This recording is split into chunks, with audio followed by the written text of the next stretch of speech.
People have been talking about a vibe session, but Canadians aren't feeling it, and that is shaping their economic behavior in ways that are not great for the Canadian economy.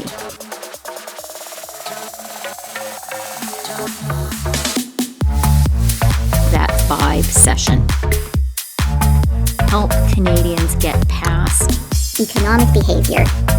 That vibe session.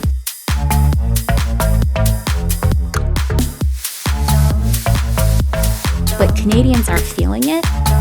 That vibe session. People have been talking about a vibe session.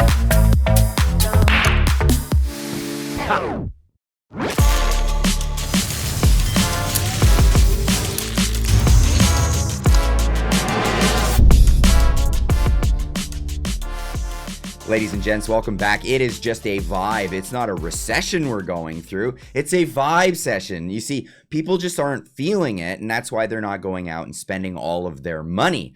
They're not worried about, essential goods, things like that, and spending their money on food, shelter, and heating their home. No, they're worried about vibes. That's exactly what it is. Now, what is the Liberal Party planning to do with this? Well, they're going to give you a GST tax break so you can go spend your money. Now, this is based on failed economic theory. This is based on failed economic thought, and this all stems from, and we know this clip, this is Justin Trudeau. In this economic climate, how committed to a balanced budget would you be right now? Would it worry you to go into deficit in this current climate to, as you say, put more people to work?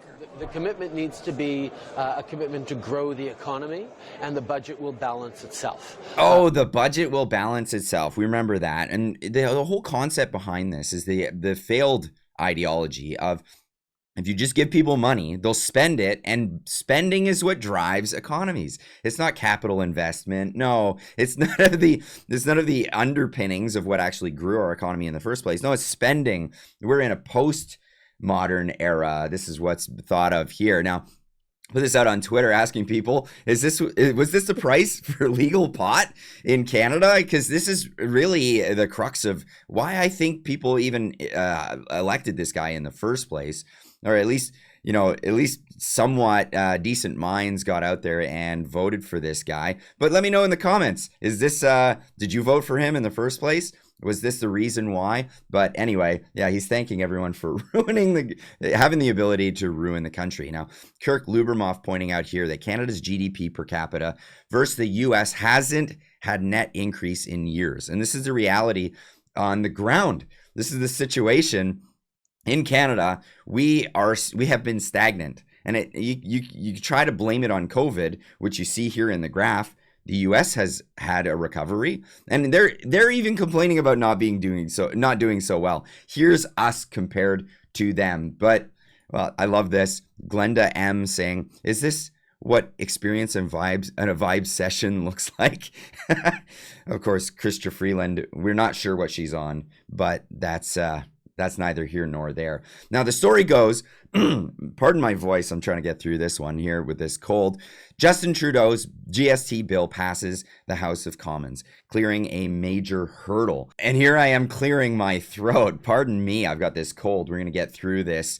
Now, there is not a lot of support for what's happening and what Justin Trudeau is trying to do with this one. Not a lot of people are really even want this GST break, and we're going to get into how businesses don't want this. I've talked about this previously on the channel, but even some of his staunch supporters, like the CBC and the pundits out there that stick up for him for God knows what he's done over the years, they're not even having this. I've been wondering all day what you would make of this move, so I'm going to start with you, if that's okay.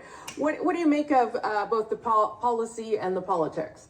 It's embarrassing. Yeah. If you're going to go out with some dignity and some integrity rather than flinging billions of dollars at the public in hopes that they'll forget why they hate you. This is such bad policy on so many levels. We're going to borrow $6 billion to throw ourselves a party so that people can move purchases forward and backwards so they can take advantage of this. The biggest recipients, for example, if you dine out at restaurants, The more expensive the meal, the bigger the break you'll get. Well, who is that going to benefit? Is that going to benefit the poorest among us? Is that going to benefit the richest among us? We're going to give a tax break to people on alcohol sales. That's great public policy. We're going to give a tax break on snack food at a time of rampaging obesity. That's great public policy. It's going to needlessly clutter up an already complicated sales tax regime. We've got about 25 different sales tax regimes in this country, depending on whether it's federally taxed or provincially taxed or not federally taxed or not provincially taxed, and every possible combination of the two. Yeah. And now we're going to add a bunch of completely arbitrary categories of tax breaks again on top of this, and it's all going to last for 2 months. Why? Well, to tee things up for the election, and also I suppose part of this is you have to pass a bill through Parliament, so the Conservatives, who are now protesting quite rightly at the government's refusal to release documents, will be put in an invidious position of, why are you blocking this bill that is going to give goodies away to Canadians? This is just so cynical and such dumb public policy, it's hard to believe. All right. And that sounded like a prediction. And of course, that prediction came true. That's right. Here we are, the Liberal Party complaining that the Conservatives voted against it. We're giving all Canadians a tax break. Support our plan. Statement by the Liberal Party of Canada on Pierre Poilievre's Conservative voting against GST HST tax break. Not only is so cynical, but here's how awfully cynical it is.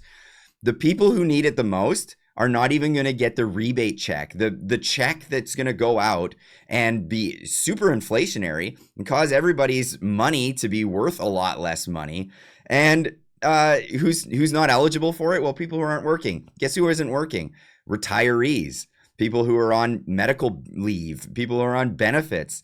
These are the people that probably need it the most, and they're the ones who are not going to get a dime. And even the leader of the opposition, sorry, not the leader of the opposition, the leader of the Bloc Québécois is against this. Mr. Speaker, the Prime Minister has everyone unanimously against him and his so-called Christmas present. Canadians don't want it, business owners don't want it, retirees don't want it, students don't want it, economists don't want it. Even those who are well off and kind-hearted, they don't want it. No one wants the Prime Minister's Christmas gift. When will the Prime Minister understand that one cannot buy votes? Buying votes, indeed. That's exactly what's happening. And even the mainstream media is waking up to not wanting it. CTV News reporting implementing a GST break for 2 months, proving to be a nightmare for businesses. And guess what? It's going to cost them a lot too. And those costs are going to be passed on to the consumer. Now, another great source of information, go over to Instagram, and Carla Joy Treadway, a fantastic lady from Ontario, she's been reporting on a number of these things. Now I'm going to play some music over this. It's going to sound jumbly. It's because of the algorithm. Sorry, I don't want to get copyright strikes here on YouTube. But let's have a listen to this. The Liberal government's $250 rebate will cost the average Canadian taxpayer $322. 18.7 million people qualify for this, according to my friends at Blender News. So this program costs about $4.7 billion. But of course, our government is drowning in deficit, so this money will have to be borrowed. So they are going to be selling bonds at 3.5% interest in order to cover this. So that means taxpayers will have the added burden of another $2.5 billion of interest on top of the $4.7 billion, bringing us to a whopping $7.2 billion. Wow, isn't that fantastic? That's just great, knowing how much more we're going to have to pay off because of this little tax break that's not going to save anybody any money. It's unbelievable. Now, it went to become a confidence vote in the House of Parliament, and it was defeated. So the vote was 151 to 176, lost because Jagmeet Singh wanted to prop up the Liberal Party once again. Hey everybody, it's Member of Parliament Bob Zimmer in the House of Commons tonight. We just had our vote of non-confidence.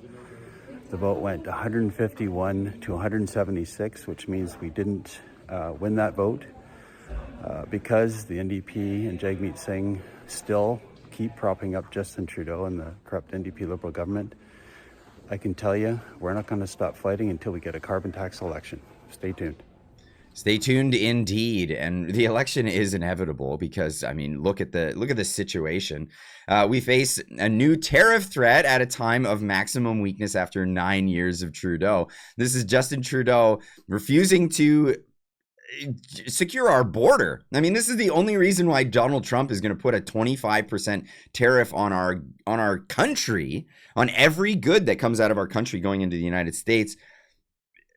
Seriously, man, this is an election issue for Canadian voters as well. So next time there is an election, well, look at the direction it's going to go. Liberals, the reality is Canadians know that we've been there for them with support every step of the way. Yeah, we know. That's where we're at. And this is J.R. Richardson pointing this one out. Looking forward to a good vibe session in the next election. Obviously, that's great news. And I'd love to hear from you guys in the comments down below. Sorry for the voice, losing it a little bit. We'll drink my tea and hopefully get it back before the live stream tonight. Tune in tonight. It's going to be a great show. We'll see you then. Everybody, keep on trucking.